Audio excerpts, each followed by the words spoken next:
ഈശോ നമ്മളെ പഠിപ്പിച്ചത് പ്രകാരം നമ്മുടെ ജീവിതത്തെ നവീകരിക്കുവാൻ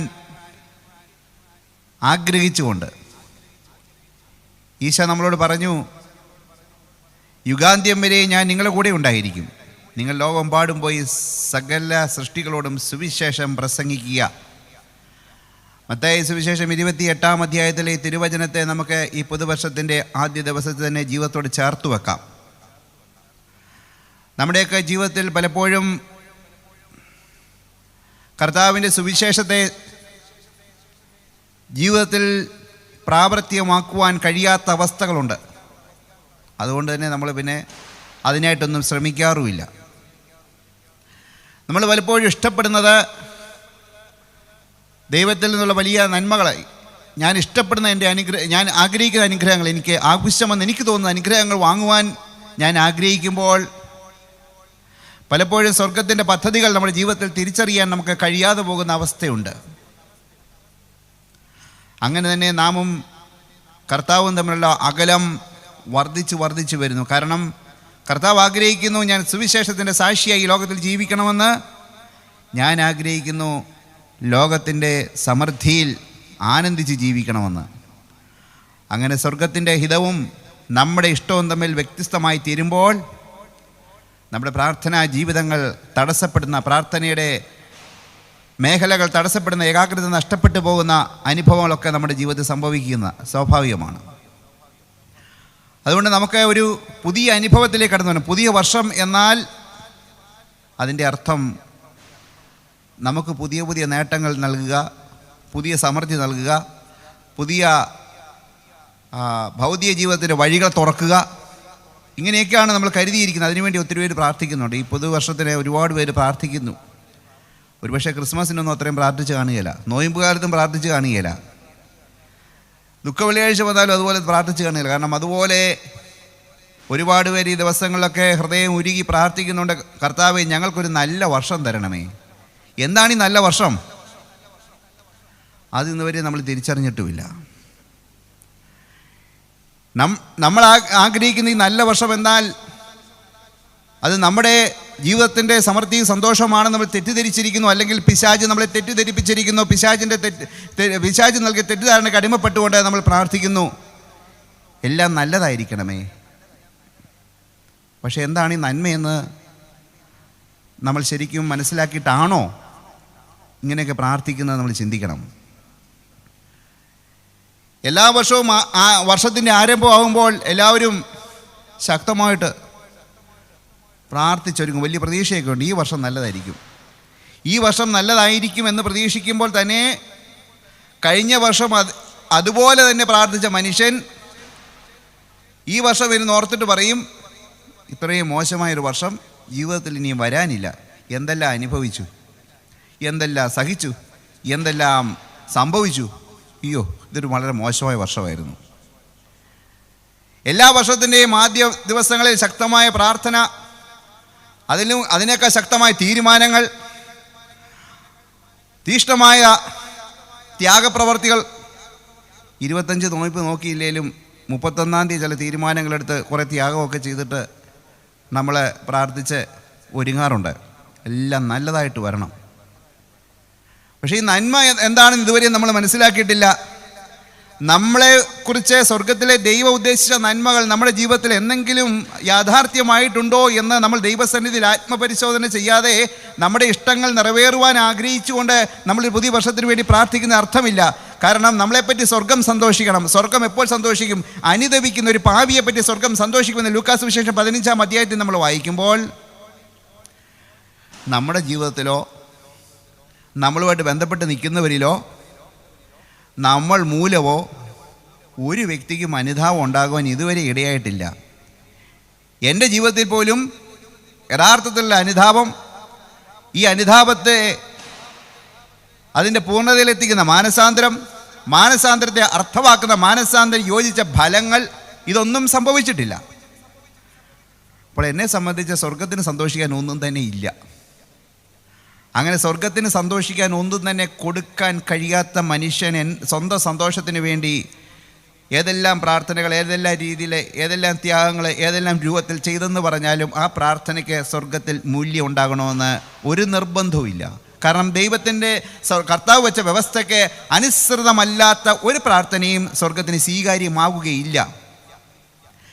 അതിനെപ്പറ്റി യെശയ്യാ പ്രവാചകന്റെ പുസ്തകം 1-ാം അധ്യായം 15 വാക്യങ്ങളിൽ ദൈവത്തിൻ്റെ ആത്മാവ് നമ്മളോട് പറയുന്നുണ്ട്, നിങ്ങൾ എത്ര പ്രാർത്ഥിച്ചാലും ഞാൻ കേൾക്കുകയില്ല. എന്നാൽ ഈ കർത്താവ് തന്നെയാണ് പറഞ്ഞിരിക്കുന്നത്, നിങ്ങൾ എന്നെ വിളിക്കുക. യെശയ്യാ 1:15 വാക്യങ്ങളിൽ അങ്ങനെ പറഞ്ഞിട്ടുണ്ടെങ്കിൽ യെരമ്യാ 33:3 കർത്താവ് തന്നെ പറഞ്ഞിട്ടുണ്ട്, നിങ്ങൾ എന്നെ വിളിക്കുക, ഞാൻ നിനക്ക് ഉത്തരമല്ല, നിൻ്റെ ബുദ്ധിക്ക് അതീതമായ കാര്യങ്ങൾ ഞാൻ നിനക്ക് വെളിപ്പെടുത്തി തരാം. അതേ കർത്താവ് തന്നെ പറഞ്ഞിട്ടുണ്ട്, ചോദിപ്പിൻ തരപ്പെടും. അതേ കർത്താവ് തന്നെ നമ്മളെ പഠിപ്പിക്കുന്നുണ്ട്, ചോദിക്കുക, ഈ ഭൂമി തന്നെ നിനക്ക് അവകാശമായി തരാമെന്ന് വരെ, ഭൂമിയുടെ അതിരുവരെ നിനക്ക് സ്വന്തമാക്കാമെന്നൊക്കെ വചനത്തിൽ പഠിപ്പിച്ചിട്ടുണ്ട്. അതേ കർത്താവ് തന്നെ പറഞ്ഞിട്ടുണ്ട്, നീ എത്ര പ്രാർത്ഥിച്ചാലും ഞാൻ പ്രാർത്ഥന കേൾക്കുകയില്ല എന്ന് പറയുന്ന അവസ്ഥയുണ്ട്. കാരണം പാപത്തിൻ്റെ അടിമത്തത്തിലായിരിക്കുന്നവൻ, സ്വന്തം താല്പര്യങ്ങളുടെ അടിമയായിരിക്കുന്നവൻ, ദൈവത്തിൻ്റെ ഇഷ്ടം എന്താണെന്ന് അറിയാതെ സ്വന്തം ഇഷ്ടത്തിന് വേണ്ടി മാത്രം ആഗ്രഹിക്കുകയും അതിനെ ലക്ഷ്യം വെക്കുകയും അതിൽ മാത്രം അടിമപ്പെട്ട് ജീവിക്കുക, അതിനെ മാത്രം ആശ്രയിച്ച് ജീവിക്കുകയും ചെയ്യുന്നൊരു ആധ്യാത്മികത നമ്മളുടെ ഉള്ളിലുള്ളിടത്തോളം കാലം ആ ആധ്യാത്മികത സ്വർഗത്തിന് ഒരിക്കലും പ്രസാദിക്കാൻ സാധ്യമല്ല എന്ന് മനസ്സിലായിക്കൊണ്ട് ഇതുവരെ നമ്മൾ പുലർത്തിയിരുന്ന തെറ്റായിട്ടുള്ള ഈ ലോകത്തിൽ നിന്ന് കേട്ടിട്ടുള്ള, അല്ലെങ്കിൽ ലോകത്തിൽ നിന്ന് മറ്റു മതസ്ഥരിൽ നിന്ന് കേട്ടിട്ടുള്ള, അല്ലെങ്കിൽ ലോകത്തിലെ ഏതെങ്കിലും ലൗകിക പ്രസ്ഥാനങ്ങളിൽ നിന്ന് കേട്ടിട്ടുള്ള ലൗകികതയിൽ അധിഷ്ഠിതമായ ആധ്യാത്മികതയുടെ പ്രബോധനങ്ങൾ സ്വീകരിച്ചുകൊണ്ട് അതിനുവേണ്ടി മാത്രം ലക്ഷ്യം വെച്ച് നമ്മൾ പ്രാർത്ഥിച്ചാൽ ആ പ്രാർത്ഥനയ്ക്ക് മറുപടി നൽകാൻ കർത്താവിന് ഒരു കടമയില്ല എന്ന് നമ്മൾ ആദ്യം മനസ്സിലാക്കണം. കാരണം നമ്മളെപ്പറ്റി സ്വർഗം സന്തോഷിക്കാത്തിടത്തോളം കാലം സ്വർഗത്തിൻ്റെ സന്തോഷം നമ്മുടെ ജീവിതത്തിൽ യാഥാർത്ഥ്യമാകുകയില്ല. ദൈവരാജ്യം എന്നാൽ ഭക്ഷണം, പാനീയം, അങ്ങനെയുള്ള കാര്യങ്ങളല്ല. റോമ 14:17 നമുക്കറിയാം. അപ്പോൾ യഥാർത്ഥ ദൈവരാജ്യത്തിൽ ജീവിക്കുന്നവർ ഈ വക കാര്യങ്ങളായിരിക്കുകയില്ല സന്തോഷിക്കുന്നത്. അതായത് പുറമെ നമ്മൾ ഉദ്ദേശിക്കുന്ന ഈ നേട്ടങ്ങളിലും ഈ സുഖങ്ങളിലും ഈ വ്യർത്ഥമായിട്ടുള്ള ലോകത്തിൻ്റെ മായാജാലങ്ങളിലും ഒന്നിലുമല്ല നമ്മൾ ആനന്ദിക്കുന്നത്. യഥാർത്ഥത്തിൽ ദൈവരാജ്യം ഹൃദയത്തിലുണ്ടെങ്കിൽ അവൻ്റെ ജീവിതം പരിശുദ്ധാത്മാവിലുള്ള ആനന്ദമായി മാറും എന്ന് തിരുവചനം നമ്മളെ വ്യക്തമായിട്ട് പഠിപ്പിച്ചിരിക്കെ നമ്മൾ ആ സത്യത്തെ അംഗീകരിക്കാതെ നമ്മുടെ ഇഷ്ടങ്ങളെ മാത്രം സംരക്ഷിക്കുവാൻ വേണ്ടി നമുക്ക് കിട്ടിയ, ലോകത്തിൽ നിന്ന് കിട്ടിയ വികലമായ അറിവുകളെ മാത്രം ആശ്രയിച്ച് നമുക്ക് ഈ ലോകത്തിലുണ്ടാകുന്ന പ്രശ്നങ്ങളുടെ സമ്മർദ്ദങ്ങൾ കഠിനമാകുമ്പോൾ അതിൽ നിന്ന് രക്ഷപ്പെടാൻ കഴിയാതെ അതിൽ നിന്ന് എങ്ങനെയെങ്കിലും ഒളിച്ചോടാൻ വേണ്ടി മാത്രം നമ്മൾ വളർത്തിയെടുത്ത സ്വയം കേന്ദ്രീകൃതമായ, സ്വയം പ്രേരിതമായ ആധ്യാത്മികതയിൽ ഒരിക്കലും സ്വർഗത്തിലെ ദൈവത്തിന് പ്രസാദിക്കുക സാധ്യമല്ല. കാരണം കർത്താവിൻ്റെ പദ്ധതികൾ നമ്മളെക്കുറിച്ച് നമ്മൾ ഉദ്ദേശിക്കുന്നതിനേക്കാൾ വിപുലമായ പദ്ധതികളാണ്. സങ്കീർത്തനം 31 ഇങ്ങനെ വായിക്കുന്നു, കർത്താവിൻ്റെ അനുഗ്രഹങ്ങൾ വിപുലമാണ്, അത് തൻ്റെ ഭക്തർക്ക് വേണ്ടി അവിടുന്ന് ഒരുക്കിയിരിക്കുന്നു. തന്നിൽ ആശ്രയിക്കുന്നവർക്ക്, തന്നിൽ ആശ്രയിക്കുന്നവർ എന്ന് പറഞ്ഞാൽ ലോകത്തിൽ ആശ്രയം ഉപേക്ഷിച്ചവരാ. ലോകത്തിലുള്ള ആശ്രയം, ലോകത്തിലുള്ള വ്യക്തികളിലുള്ള ആശ്രയം, ഭൗതിക ജീവിതത്തിൻ്റെ സുരക്ഷിതത്വത്തിലുള്ള ആശ്രയം, ഭൗതിക നേട്ടങ്ങൾ കൊണ്ട് നമ്മൾ പടുത്തുയർത്തുന്ന ദുരഭിമാനത്തിലുള്ള ആനന്ദമാശ്രയം. നമ്മളങ്ങനെയൊക്കെ ദുരഭിമാനം കൊള്ളാൻ ആഗ്രഹിക്കുന്നവരാണ്. ഫിലിപ്പി ലേഖനം 2-ാം അധ്യായത്തിൽ പറയുന്നുണ്ട്, മാത്സര്യത്തോടെയോ വ്യർത്ഥാഭിമാനത്തോടെയോ ഒരു കാര്യവും നിങ്ങൾ ചെയ്യരുത്. പക്ഷേ നമ്മൾ പ്രാർത്ഥിക്കുന്നത് തന്നെ മാത്സര്യം, വ്യർത്ഥാഭിമാനം. കാരണം നമുക്ക് ചുറ്റുപാടുമുള്ളവർ, നമുക്ക് വേണ്ടപ്പെട്ടവർ, നമ്മുടെ സ്നേഹിതർ, നമ്മുടെ ബന്ധുക്കൾ, ഇവർക്കൊക്കെ ഉണ്ടായ നേട്ടങ്ങൾ, അത് അതിനെക്കുറിച്ച് നമ്മൾ ചിന്തിക്കും. അവർക്കൊക്കെ എന്ത് നേട്ടം കിട്ടി, അവരുടെ ജീവിതത്തിൽ എന്തെല്ലാം കാര്യങ്ങൾ നടന്നു, അവർക്കൊക്കെ എത്രത്തോളം നേടാൻ സാധിച്ചു, അവരൊക്കെ ഇന്ന് ഏതവസ്ഥയിലാണ്, അവരൊക്കെ എവിടെയായിരുന്നു, ഇപ്പോഴെവിടെയായിരിക്കുന്നു. ഇതൊക്കെ നമ്മളെ ഓർത്ത് കഴിയുമ്പോൾ നമ്മുടെ മനസ്സിന് സമാധാനം നഷ്ടപ്പെടും. കാരണം മറ്റുള്ളവർക്കൊപ്പം നമുക്കും ഇല്ല എന്നുള്ള തോന്നൽ നമ്മളെ ഒരുതരം അപകർഷതാ ബോധത്തിലേക്ക് നയിക്കും. അത് ദൈവത്തോടുള്ള പരിഭവമായിട്ട് തന്നെ മാറും. പിന്നെ നമ്മൾ മറ്റുള്ളവരെ എല്ലാം തുലനം ചെയ്യാൻ തുടങ്ങും. പിന്നെ ദുഷ്ടന്മാർ, നമ്മുടെ നോട്ടത്തിൽ ദുഷ്ടന്മാരായിരിക്കുന്നവരെ, പാപികളായിരിക്കുന്നവരെ, കൊള്ളരുതാത്ത ചെയ്യുന്നവരെ, തിന്മ ചെയ്യുന്നവരെ എല്ലാം കൂടെ നമ്മൾ, ദൈവവിശ്വാസം ഇല്ലാത്തവരെ, ദൈവത്തെ അന്വേഷിക്കാത്തവരെന്ന് നമുക്ക് തോന്നുന്ന ആൾക്കാരെ എല്ലാവരെയും നമ്മൾ തുലനം ചെയ്തിട്ട് അവർക്കൊക്കെ ഉള്ള സമൃദ്ധി എൻ്റെ ജീവിതത്തിൽ ഇല്ലല്ലോ എന്ന് ഓർക്കുമ്പോൾ വലിയ സങ്കടവും വലിയ നഷ്ടബോധവും വലിയ നിരാശയും ഒക്കെ വന്നിട്ട് ഇതൊന്നും കിട്ടാത്തതിൻ്റെ മാത്സര്യം, പിന്നെ മറ്റുള്ളവർക്കൊപ്പം എനിക്കും പിടിച്ചു നിൽക്കാൻ കഴിയുന്നില്ലല്ലോ, അല്ലെങ്കിൽ എൻ്റെ മക്കൾ ഉദ്ദേശിച്ച നിലവാരത്തിൽ എത്തിയില്ലല്ലോ, മറ്റുള്ളവർ പോയ രാജ്യത്തുകളൊന്നും എൻ്റെ മക്കൾ പോയില്ലല്ലോ എന്നൊക്കെയുള്ള സങ്കടങ്ങൾ, നഷ്ടബോധങ്ങൾ ഇതെല്ലാം കൂടെ വരുമ്പോൾ അതിൽ തന്നെ വ്യർത്ഥാഭിമാനമായി നമ്മുടെ ഉള്ളിൽ രൂപപ്പെട്ടിട്ട് മറ്റുള്ളവർക്കൊപ്പം നേടാൻ കഴിയാത്തതിൽ അസ്വസ്ഥപ്പെട്ടിട്ട് മാത്സര്യത്തോടെ വ്യർത്ഥാഭിമാനത്തോടെ നമ്മൾ ഒരുപാട് പ്രാർത്ഥിക്കാറുണ്ട്, ഉപവാസം എടുക്കാറുണ്ട്, ത്യാഗം ചെയ്യാറുണ്ട്, ബലി അർപ്പിക്കാറുണ്ട്, കൂദാശകൾ സ്വീകരിക്കാറുണ്ട്, ധ്യാനം കൂടാറുണ്ട്. അതിനുവേണ്ടി തന്നെ നമ്മുടെ കാര്യം സാധിച്ചു കിട്ടുന്ന ധ്യാന കേന്ദ്രമേത്, നമ്മുടെ കാര്യങ്ങൾ സാധിച്ചു കിട്ടുന്ന ധ്യാനമേത്? വേദനാജനകമെന്ന് പറയട്ടെ, ഇപ്പം അങ്ങനെയൊക്കെയുള്ള പലതും നമ്മുടെ ചുറ്റുപാടും ഉണ്ട് താനും. മനുഷ്യൻ്റെ ലൗകിക മോഹങ്ങളെ സാധിച്ചു കിട്ടുന്ന അത് ആധ്യാത്മികതയുടെ ലൗകികവൽക്കരണം എന്ന് പറയും. സ്വർഗത്തെ ഏറ്റവും കൂടുതൽ വേദനിപ്പിച്ചൊരു കാര്യമാണ്. സ്വർഗം ഒരുപാട് വേദനിക്കുന്ന കാര്യമാണ്. ആധ്യാത്മികതയുടെ, ക്രൈസ്തവ ആധ്യാത്മികതയുടെ ലൗകികവൽക്കരണം എന്ന് പറഞ്ഞാൽ ആ സ്വർഗത്തെ ഏറ്റവും കൂടുതൽ വേദനിപ്പിക്കുന്ന കാര്യമാണ്. അപ്പം നമ്മളും ക്രൈസ്തവ ആധ്യാത്മികതയുടെ ലൗകികവൽക്കരണത്തിന് അടിമപ്പെട്ടുകൊണ്ട് നമ്മളും അത്തരത്തിലുള്ള പ്രാർത്ഥനകളൊക്കെ ചെയ്യും. ആ ചെയ്യുന്ന പ്രാർത്ഥനയ്ക്ക് സ്വർഗം ഒറ്റ പേരേ പറഞ്ഞിട്ടുള്ളൂ: മാത്സര്യത്തോടെ, വ്യർത്ഥമായ അഭിമാനത്തോടെ നമ്മൾ പലതും ചെയ്യുന്നു. അങ്ങനെ ചെയ്യാൻ പാടില്ല. അങ്ങനെ ചെയ്താൽ ആ പ്രാർത്ഥന സ്വർഗത്തിന് സ്വീകാര്യമല്ല. കാരണം നമ്മുടെ പ്രാർത്ഥനയുടെ ഉള്ളിലെ ആത്മാർത്ഥത സ്വർഗത്തിലെ ദൈവം പരിശോധിക്കും. അവൻ്റെ കണ്ണുകൾ തീനാളം പോലെയാണെന്ന് വെളിപാട് പുസ്തകം 19 നമ്മൾ പറയുന്നുണ്ട്. ദൈവത്തിൻ്റെ ആത്മാവ് നമ്മൾ പഠിപ്പിക്കുന്നുണ്ട്. അവിടെ അഗ്നിക്കൊത്ത കണ്ണുകളെല്ലാം കാണുന്നുണ്ട്. നമ്മുടെ ഉള്ളിലിരിപ്പ്, നമ്മൾക്ക് കിട്ടുന്ന നമുക്കൊരു അനുഗ്രഹം കിട്ടിക്കഴിഞ്ഞാൽ നമ്മുടെ മനസ്സിലുണ്ടാകുന്ന മാറ്റങ്ങൾ, നമ്മുടെ സ്വഭാവത്തിലുണ്ടാകുന്ന പ്രതികരണത്തിലുണ്ടാകുന്ന മാറ്റങ്ങൾ, നമ്മുടെ മനോഭാവത്തിൻ്റെ ഉള്ളിൽ മറഞ്ഞിരിക്കുന്ന തിന്മയുടെ സ്വാധീനങ്ങൾ, ഇതെല്ലാം സ്വർഗത്തിലെ ദൈവം തൻ്റെ അഗ്നിക്കൊത്ത കണ്ണുകളിൽ കാണുന്നുണ്ട്. അപ്പോൾ ഇതറിയുന്ന ഒരു ദൈവം ഈ അനുഗ്രഹങ്ങൾ പ്രാപിച്ചിട്ട് വീണ്ടും ദൈവത്തെ മറന്ന് ജീവിക്കുന്ന ഒരു ജനത്തെ വളർത്തിയെടുക്കുവാൻ ആഗ്രഹിക്കുമെന്ന് നമുക്ക് തോന്നുന്നുണ്ട്. നമ്മളാരും ചെയ്യാറില്ലല്ലോ. നമ്മളൊരാൾക്കൊരു ഉപകാരം ചെയ്തിട്ട് പിന്നെ നന്ദികേട് മാത്രമാണ് കിട്ടുന്നതെന്ന് നമുക്ക് നേരത്തെ അറിയാമെങ്കിൽ നമ്മൾ ആർക്കും ഒരു ഉപകാരം ചെയ്യില്ല. ആർക്കെങ്കിലും ഒരു ഉപകാരം ചെയ്തിട്ടുണ്ടെങ്കിൽ ആ ഉപകാരത്തിൻ്റെ അറ്റത്ത് മീൻ പിടിക്കാനുള്ള ഒരു ചൂണ്ടേ കാണും. ഇവരെ കൊണ്ട് എന്താണ് നമുക്ക് നേടാൻ കഴിയുന്നത് എന്ന ഒരു ദുഷ്ടലക്ഷ്യത്തിൻ്റെ ചൂണ്ട വെച്ചാണ് നമ്മൾ ആർക്കെങ്കിലും ഉപകാരം ചെയ്യുന്നത്. ഇനി ഉപകാരം ചെയ്തിട്ട് നമ്മൾ ഉദ്ദേശിച്ച പ്രതിഫലം കിട്ടിയില്ലെങ്കിൽ നമ്മുടെ മനസ്സങ്ങ് അസ്വസ്ഥമാകും. പിന്നെ നമ്മൾ പറയും, ഇനി മേലാൽ ആർക്കും ഒരു ഉപകാരവും ഞാൻ എൻ്റെ ജീവിതത്തിൽ ചെയ്യുകയില്ല. കാരണം അവർക്ക് ഉപകാരം ചെയ്തതിന് ശേഷം അവരെന്നോട് ചെയ്തത്, അവരുടെ പ്രതികരണം, പെരുമാറ്റം, അവരുടെ ആ മനോഭാവം, ഇനി ഞാൻ മേലെ ആർക്കും ഒന്നും ചെയ്യുകയില്ല. ഒരു ദൈവിക രഹസ്യം ഞാൻ പറയാം. ആർക്കെങ്കിലും നമ്മൾ എന്തെങ്കിലും ഒരു ഉപകാരം ചെയ്തിട്ട് അവരെ കൊണ്ട് തന്നെ നമുക്കൊരു ഉപദ്രവം ഉണ്ടാക്കിയത് മനസ്സിലായിക്കോണം, നമ്മുടെ പ്രാർത്ഥന, നമ്മൾ ചെയ്ത നന്മ സ്വർഗത്തിലെത്തിയിട്ടുണ്ടെന്നുള്ളതാണ്. അത് സ്വർഗത്തിലെത്തിയതിൻ്റെ അടയാളമാണ്. ആരെയെങ്കിലും നമ്മൾ സഹായിച്ചിട്ട് ആ സഹായിച്ചവരിൽ നിന്ന് തന്നെ നമുക്ക് വേദന ഉണ്ടാകുന്നെങ്കിൽ, അവരെ കൊണ്ട് തന്നെയാണ് നമുക്ക് ഏറ്റവും കൂടുതൽ ബുദ്ധിമുട്ട് ഉണ്ടാകുന്നതെങ്കിൽ, അത് നമുക്ക് തീർച്ചയായിട്ടും മനസ്സിലാക്കാം നമ്മുടെ ചെയ്ത സൽപ്രവൃത്തി സ്വർഗത്തിലെത്തിയിട്ടുണ്ട്. അതുകൊണ്ട് ഇനി ആരുടെയെങ്കിലും സഹായം മേടിക്കുന്നവർ അവരെ തിരിച്ച് ദ്രോഹിക്കാൻ ശ്രമിക്കരുത്. ഇനിയും ഇവരുടെ സൽപ്രവൃത്തി സ്വർഗത്തിലെത്തട്ടെ എന്ന് വിചാരിച്ചുകൊണ്ട് മനഃപൂർവ്വം ദ്രോഹിക്കരുത്. ഇനിയും നമുക്ക് ഏതെങ്കിലും സാഹചര്യങ്ങൾ സംഭവിച്ചിട്ടുണ്ടെങ്കിൽ അതിൻ്റെ അർത്ഥം നമ്മൾ ചെയ്തത് സ്വർഗത്തിലെത്തി. നമ്മൾ ചെയ്തതിൻ്റെ പ്രതിഫലം നമ്മൾ ഒരാൾക്കാണ് കൊടുത്തതെങ്കിൽ വേറൊരാൾ വഴി വേറൊരു സാഹചര്യത്തിൽ നമ്മുടെ ദൈവം ചെയ്യുകയും ചെയ്യും. കാരണം നമ്മുടെ പ്രാർത്ഥനയ്ക്ക് കിട്ടുന്ന മറുപടി എന്ന് പറയുന്നത് നമ്മുടെ ബുദ്ധി കൊണ്ടൊരിക്കലും മനസ്സിലാക്കാൻ കഴിയുന്നതായിരിക്കണമെന്നില്ല. എപ്പോഴും നമ്മുടെ ബുദ്ധിക്ക്, അറിവിനെ അപ്പുറമായ കാര്യങ്ങളാണ് കർത്താവ് നമ്മുടെ പ്രാർത്ഥനയ്ക്ക് മറുപടിയായിട്ട് നൽകുന്നത്. അപ്പോൾ ആ കർത്താവ് തരുന്ന മറുപടി അംഗീകരിക്കാനുള്ള എളിമയാണ് സ്വർഗത്തിലെ ദൈവം നമ്മുടെ ഉള്ളിലുണ്ടോ എന്ന് ഉറ്റുനോക്കുന്നതെന്ന് നമ്മൾ മനസ്സിലാക്കുക. അതുകൊണ്ട് തന്നെ കർത്താവ് പറഞ്ഞ പോലെ, അല്ലെ വചനം നമ്മളെ പഠിപ്പിക്കുന്നത് പോലെ, ഈ മാത്സര്യവും ഭർത്താഭിമാനവും വെച്ച് നമ്മളൊരു കാര്യവും ചെയ്യരുത്.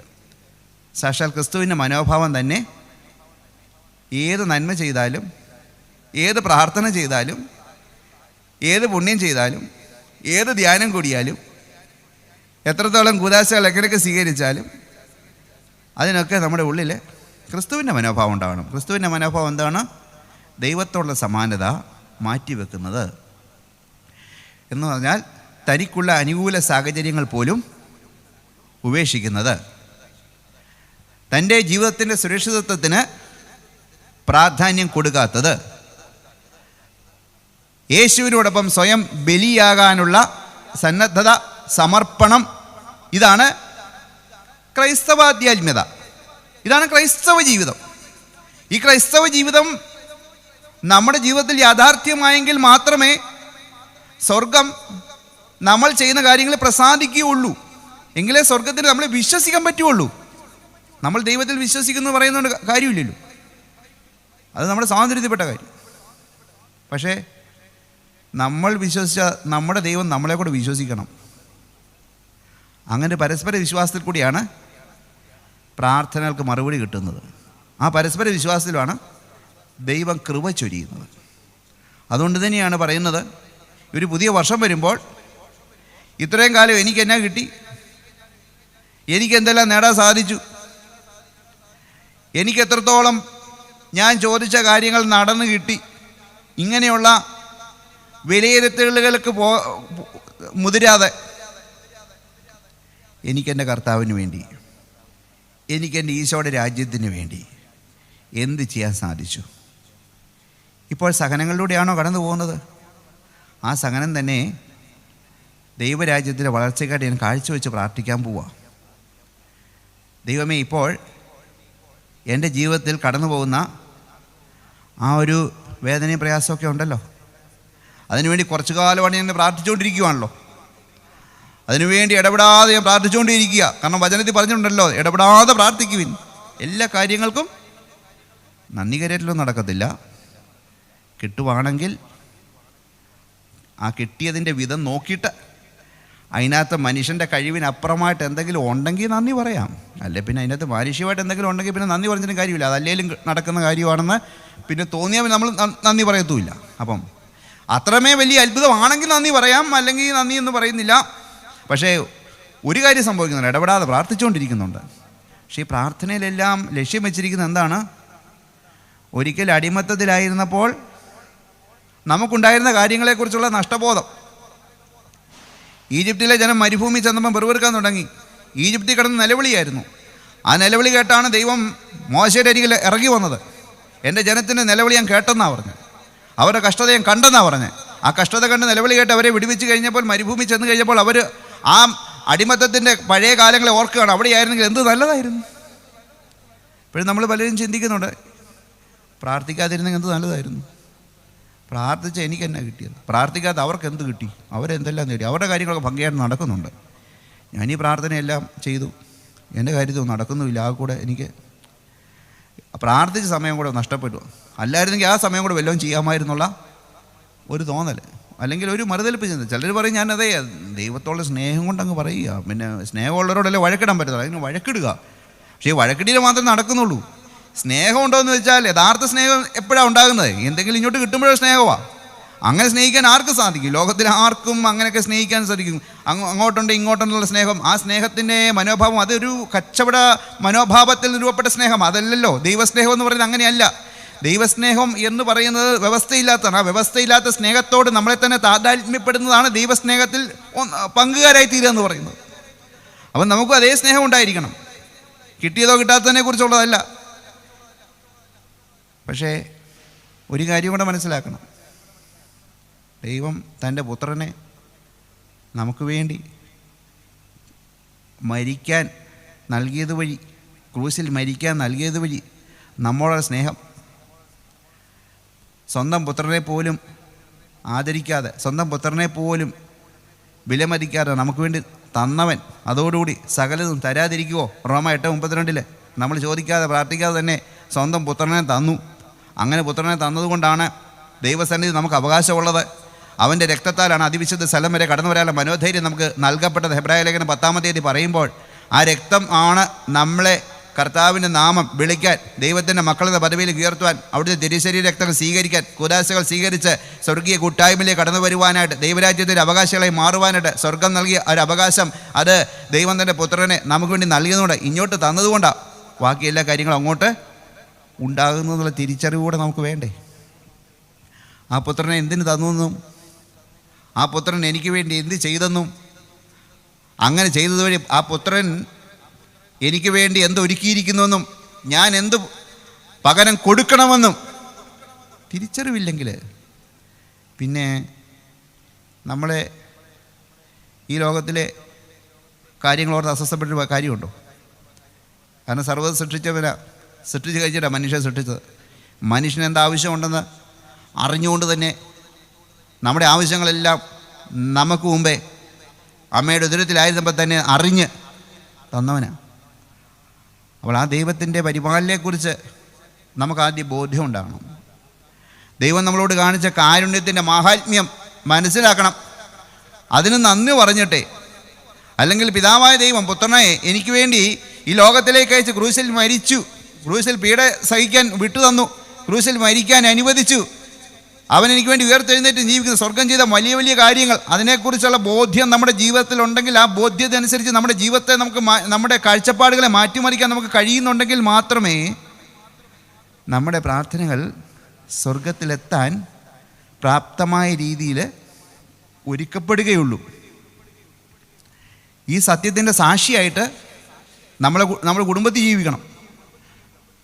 ഈ ഒരു സത്യത്തെ തിരിച്ചറിഞ്ഞുകൊണ്ട് ഈ ഒരു സത്യത്തിലേക്ക് എൻ്റെ തലമുറകൾ കടന്നു വരണം. അതായിരിക്കണം നമ്മുടെ ഏറ്റവും വലിയ ദാഹം.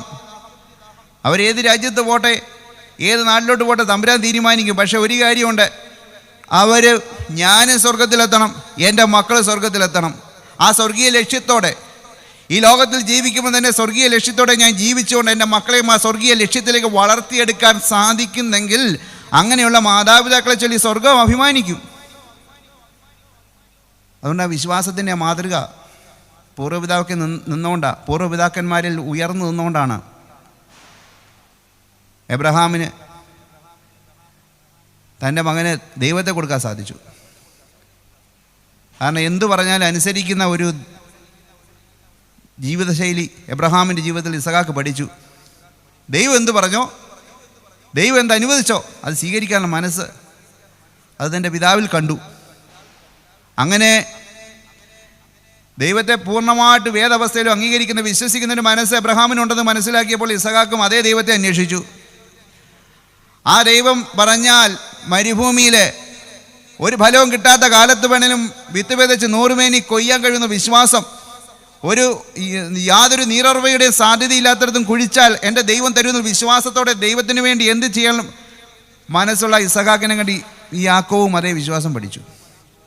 എൻ്റെ പിതാക്കന്മാരിൽ പകർന്നു കിട്ടുന്ന വിശ്വാസം അത് കുടുംബത്തിൽ ജീവിക്കുന്ന വിശ്വാസത്തെക്കാൾ വലിയ സുവിശേഷം മറ്റൊന്നുമില്ല. നമ്മൾ എത്ര പ്രസംഗിച്ചാലും, ഏതെല്ലാം ഉപദേശങ്ങൾ ആരെ കൊണ്ട് കൊടുപ്പിച്ചാലും, ആര് തലേ കൈവച്ച് പ്രാർത്ഥിച്ചാലും മനസ്സിലാക്കാം നമ്മുടെ കുടുംബത്തിൽ ജീവിക്കുന്നൊരു വിശ്വാസമുണ്ട്.